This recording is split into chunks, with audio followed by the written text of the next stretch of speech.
A new movie about Apple co-founder Steve Jobs, simply called Steve Jobs, hits the theaters next week. And just like the man himself, the movie's generating some controversy and a lot of publicity. Seth Rogen plays Apple co-founder Steve Wozniak, and it's a performance unlike anything we have seen from him before. Take a look. What did you do? Why has Lisa not heard of me? Man, how many fourth graders have heard of you? You can't write code.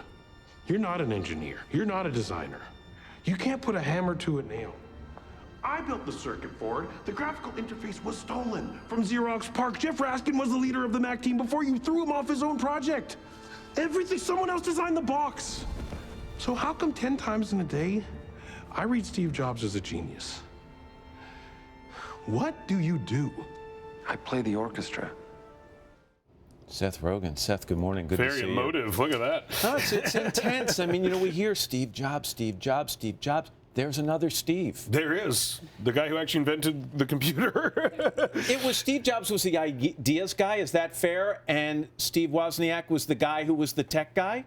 From my interpretation of it, Steve Jobs was the guy who recognized that computers are something that would appeal to more than like techie geek people.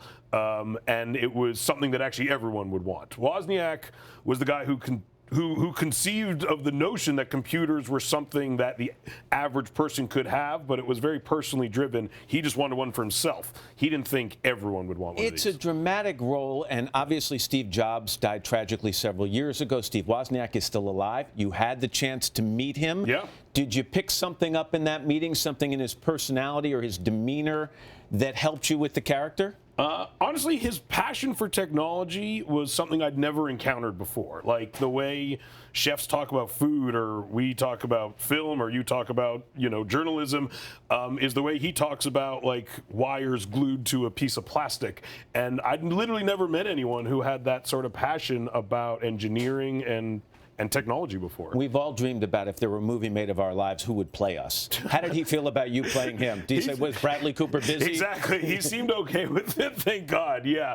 I'm sure I wasn't at the top of his list, but no, he seemed pleasant. He knew who I was, which I think was good. And didn't you go to a screening with him? Or Yeah. were you in the same room with him? Was that awkward? He had seen the movie already, and I knew he probably wouldn't be at the screening I was at unless he had liked it. So it wasn't that awkward, honestly. In the clip we showed getting into this, Seth, there's clearly some friction between these two. How would you describe the relationship? In the film, the relationship is strained, and I'm constantly trying to get Steve Jobs to acknowledge things that were instrumental to Apple's success that he didn't have a lot to do with, and therefore he had no interest in acknowledging them at all. So much buzz. Let's end with a rapid-fire round of Genius Bar. Great. Okay, you know what Genius Bar is? Those are guys who don't fix your computer properly. No, it's a place you go to ask questions. Okay, good, yes. So quick questions. What was your first Apple product? An iMac computer, Okay. yeah. What was the last song you played on your iPhone? Tyler, the Creator's new song just came out yesterday. What was the last movie you downloaded on iTunes? Wild Tales from Argentina, I think it is. It's a great movie. And what was the last picture you took on your iPhone? Was it a selfie? It was with Mindy Kaling's book, which is the first book I've read in years, so I was proud of myself. So I took a picture with it. You're good at Genius Bar. This is good. This I works am, for you. And you're great in this movie, Steve Thank you Jobs. so much. Seth, always good to see you. You too, man. Thank you. We want to tell you, Steve Jobs from our sister company, Universal Pictures, opens in select theaters a week from today. Hello, Today fans. Thanks for checking out our YouTube channel. Subscribe by clicking that button down there and click on any of the videos over here to watch the latest interviews, show highlights, and digital exclusives.